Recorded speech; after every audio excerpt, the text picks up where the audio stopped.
Art is an expression of your soul. Everybody is an artist. We're born artists, and children need to be nurtured to know that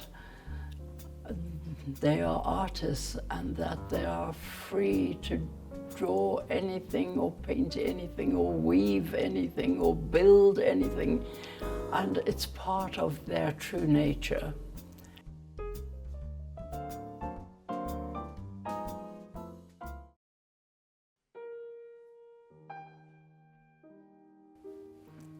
I'm Geraldine Robarts, and I'm an artist. I come from generations of artists. I was lucky in that from the age of 2, I sat next to my lovely grandmother, who was a fashion designer. It's a very interesting thing to paint, to draw and to paint, because it is like prayer. You are worshipping your creator. When I'm painting in the studio, I'm fully focused on what I'm doing, that my focus becomes an out-of-body experience.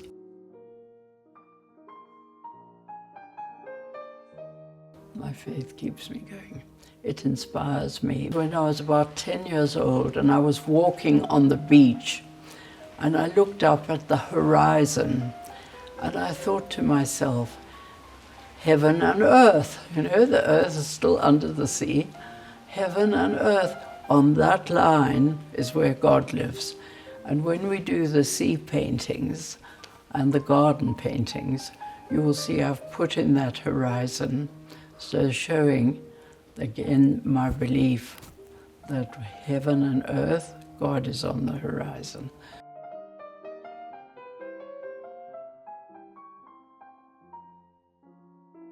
Well, I've always loved teaching, and in school holidays, I used to teach children, other children, because I loved teaching them, and parents wanted me to teach them.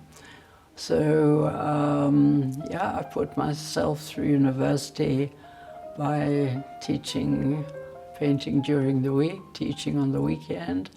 That was high school days, varsity days.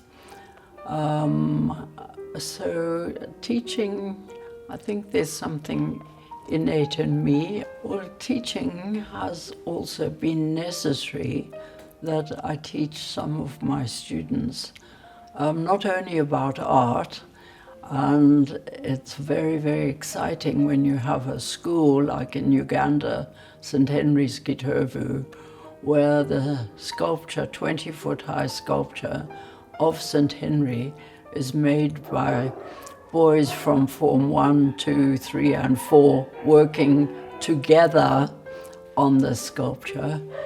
They also collected orphan animals, and they had 10 acres where the orphan animals were kept so that they could draw them, paint them, sculpt them, weave them, make all kinds of materials, banana fiber, which I will show you examples of. And that is how it should be. Art should be the center of the curriculum. There is so much freedom of expression that, again, that freedom of expression has to have a meaning. It has to have a lasting purpose, not just for today. This work, hopefully, I know people who've got my work going back to 1955, even older than the peeps at the door. And, you know, it's exciting. I have a portfolio which goes back to when I was about 13. So these treasures are for someone to enjoy. So I enjoy creating them, you enjoy living with them.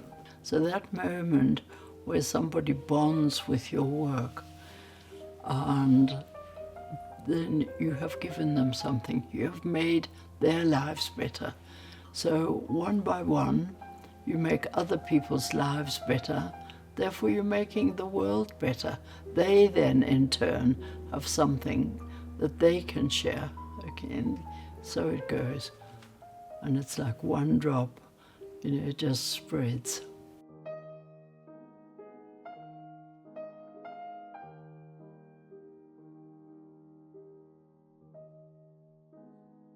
There's so much fear in starting a blank white canvas, and so much questioning about the process. I know I can do it this way or that way or the other way, or try something new. And I paint a lot with my fingers and with my hands and with the side of my hand. And sometimes it looks as if I painted with my nose, because I look in the mirror and there's a completely blue nose or yellow mouth or something. Sometimes right in my mouth. I must have put the brush or held the brush while I picked up another one. And usually I have several brushes in my hands. Painting is like childbirth. It really is like childbirth. And you have all those contractions in order to paint. But once you get going, it all just relaxes and flows. It definitely is therapeutic, because selfishly, there is nothing else in the world that I'd rather be doing.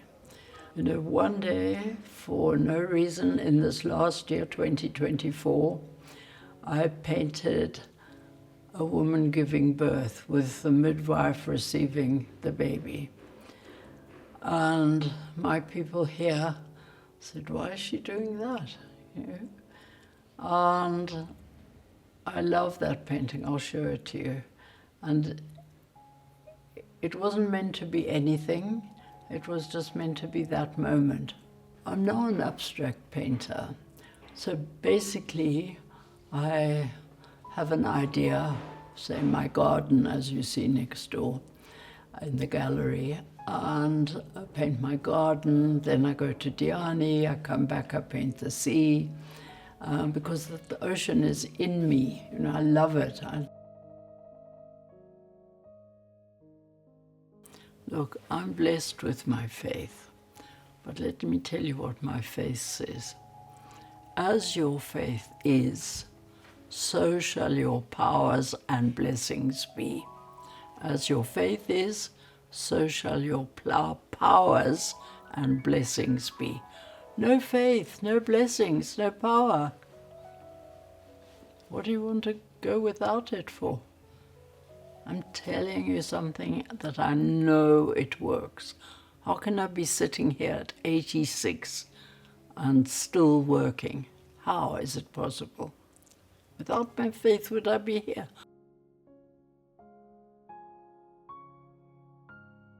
Women empowerment. That's such an exciting topic, because it's something that's really taken off, as you know. And the first time that I went into the villages of Uganda was 1964.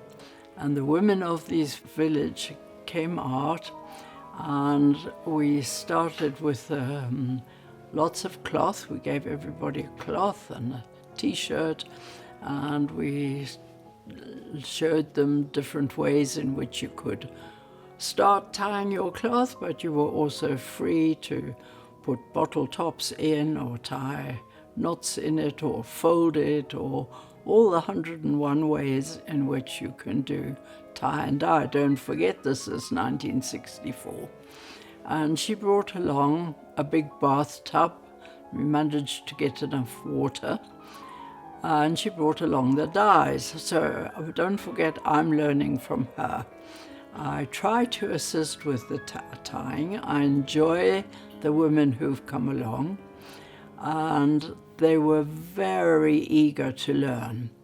And we produced some magnificent results, and letting them dry, and I think coming the following week, where they had opened them, and their great excitement to see the different colors.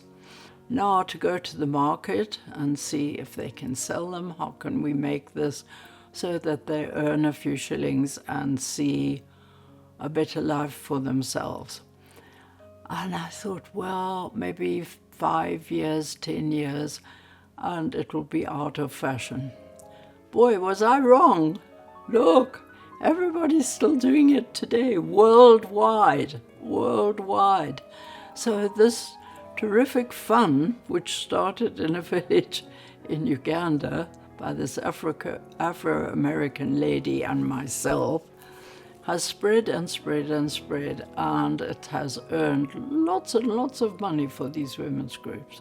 I was invited in 1990, when I was teaching at Kenyatta University, to help the late Mrs. Susan Mwendwa, who had a women's group in Kitui, or several women's groups. I mean, 100-kilometer radius I worked in it. So, and she would phone me up every morning at 7 o'clock to pick my brain to see what ideas I had, and which all went into her business. But anyway, she was very kind to me and stayed in her house, ate her food, and taught her women. And gosh, the women's groups, from people who had bought an acre of land, a women's group, and they thought it was really tough weighing babies in the hot sun, and also the amount of diseases from carrying the water up from the riverbed. So this health center, they had actually built it up to the ring beam, okay? But they had no money for a roof. But it was very impressive to see what they had done with their own money. So I thought, okay, a roof. How do we get this roof on here? So I spoke to some people in Nairobi. So I said, we need 30,000 shillings to put a roof on, okay? And I said, come out, see what they've done, talk to the women and see what their aspirations are. So I brought about 5 women from different embassies, and they were super impressed with these women who had, with bare hands, built this up to the ring beam. So 30,000 was pocket money for them, and we put a roof on. And in no time, the babies were, you tie a rope here on the beam, and you have the baby being weighed not in the boiling sun. And this health center grew and grew and grew. And these people have become my best friends. Josephine Mailu, she calls me up still, and I still assist with all kinds of bits and pieces that they need. Wealth creation is by sharing. And that's not by giving somebody something for nothing. It's by teaming up. The more you realize that you're a team, the better. When I look at nature, I am very happy with my garden, and gardening every day just brings me so much joy, because it is the spirit that creates the form in my paintings. When I have little children here, beginning of primary school or younger, I say, okay, here is your piece of paper. No paints, no pencils. I want you to go around the garden and pick a yellow, a red, a pink flower, okay, bring it back. And then I show them, you just squeeze the flower and draw. Usually if it's a pink flower, out comes your pink, a yellow flower, out comes your yellow. And they are amazed. I said, now go and teach your teacher. And the teachers don't know where pigments come from. And they come from the earth. I had an exhibition for Mao Forest when Mao Forest was being cut down. And we actually got Mao Forest to give saplings to the exhibition. So the exhibition was all trees, paintings of trees. And then people bought them, and then we bought hundreds more trees to be planted by the youth. Everybody took an indigenous tree home, and then that tree brought many, many saplings, which then there was a project to have the youth, school leavers, to go out and replant Mao Forest, which is the water catchment area for Kenya. That's what goes into Lake Victoria. You can see the fun I've had. And really, if you don't have fun in your life, you know, if art isn't about enjoying your life, if it isn't a way of giving the artist pleasure in creating something new and giving that something new to others and to the world, and in this case to China.